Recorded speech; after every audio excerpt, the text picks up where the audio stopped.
Good day, cadets. My name is Phil Whitaker and I'm a volunteer with 147 Airwolf, Royal Canadian Air Cadet Squadron. I thought I would do a follow-up video to a Facebook post that I shared with the squadron back in May of this year. It's a subject that I believe every member of our squadron should be aware of.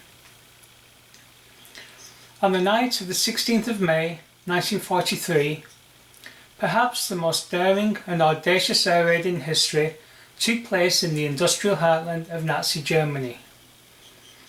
Codename Operation Chastise, the dambuster raids were an attempt to breach three large hydroelectric dams that provided water for steel making and the industrial power needed to supply the Nazi war machine with weapons. These huge dams, the Zorpa, the Mona and the Eder, would be breached using the ingenious bouncing bomb invented by the brilliant scientist Barnes Wallis. I'm so glad you could come down. I think you'll find this very interesting. Now, Glanville's people have rigged up two charges.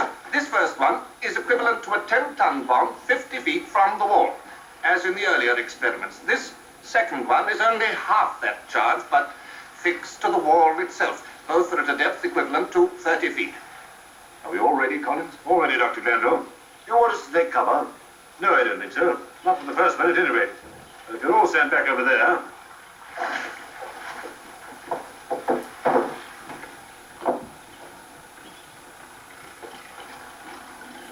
All right, Collins, go ahead.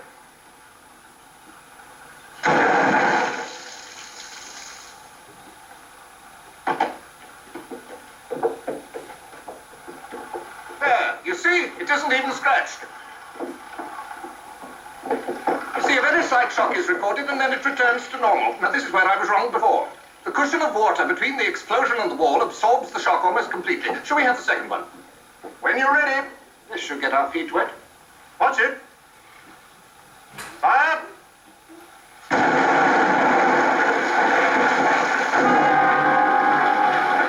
Good heavens. That's wonderful.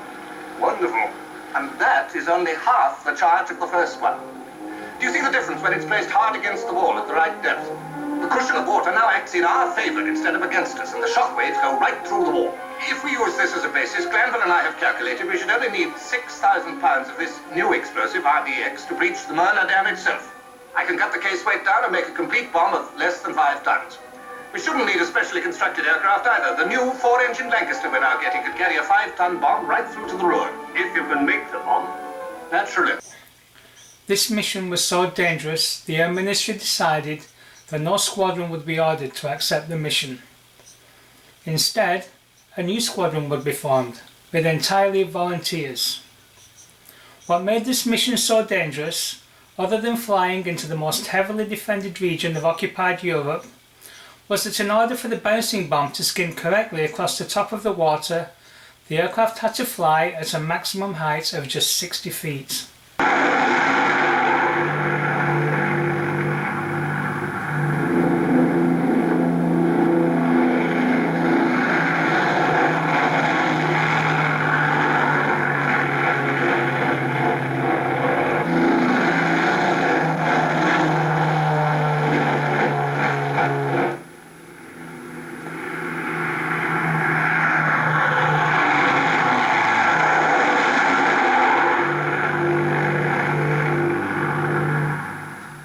When Captain Les Munro of the Royal New Zealand Air Force volunteered his aircrew for the new squadron, Captain Munro's rear gunner declined the invitation, and he had every right to do so.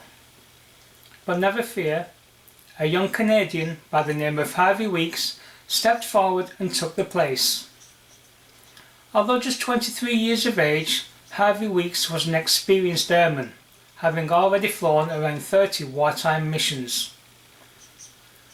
So the squadron was formed, and on the night of a full moon in late spring, when the reservoirs were at their fullest, 133 dambusters boarded 19 Lancaster bombers and flew into the history books. Hello, J. Johnny, are you ready? Okay, leader. All right, go ahead. We'll come in with you.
When the mission was over, the Zorpa Dam was damaged but not breached.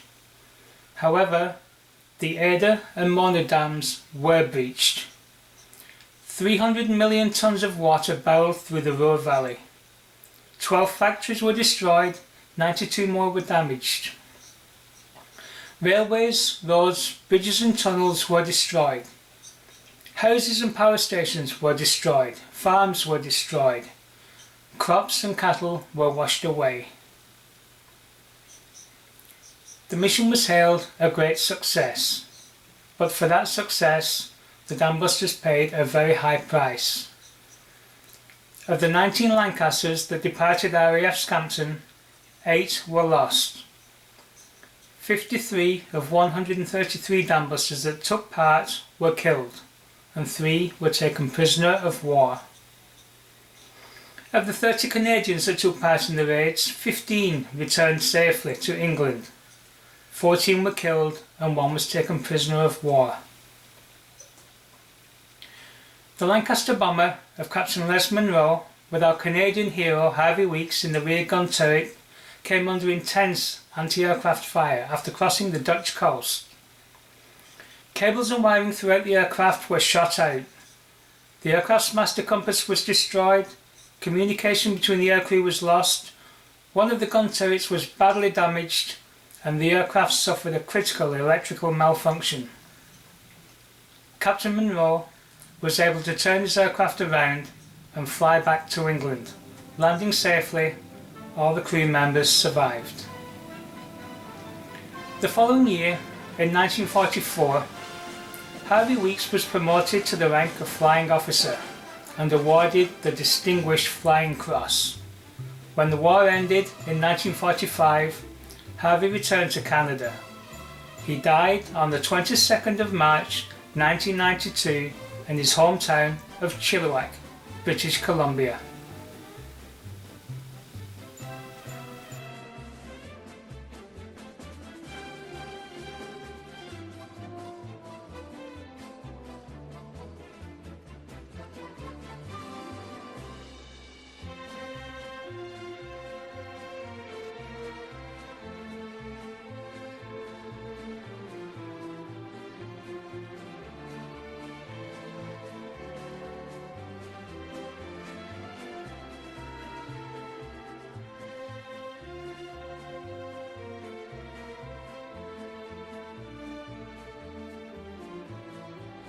When you wear the uniform of the Royal Canadian Air Cadets, when you stand in front of the mirror and straighten your tie, or check the buttons on your tunic, perhaps you might ponder for a moment on the most important part of that uniform.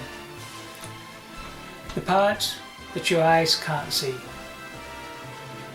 The selflessness, the courage and the sacrifice woven into the blue cloth of every Royal Canadian Air Force uniform, lest we forget.